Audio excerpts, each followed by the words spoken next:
Welcome, here I've got Motorola Moto G200 5G, and let me show you how to turn on and off camera grid lines at this device.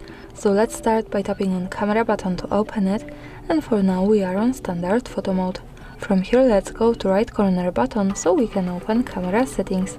Now we have to focus on capture settings category, and here we can find assistive grid option. So by using the button from the right we can easily turn it on and turn it off as we need. Now let me keep it turned on. Let's move back to camera, and here in the preview now we have the grid lines. They are useful, for example, when we want to use the rule of third in photography or making experiments with composition at our picture. And of course remember that these lines are not visible at the real photo, so when I take a picture and when I go to the right to the button that follows us straight to the gallery, we can't see them, so they are only to help us taking better photos. And of course when we don't need them, we have to move back to right corner settings, pick capture settings category and turn them off here. So for now in the preview the grid lines have gone. That's all, thanks for watching, subscribe our channel and leave the thumbs up.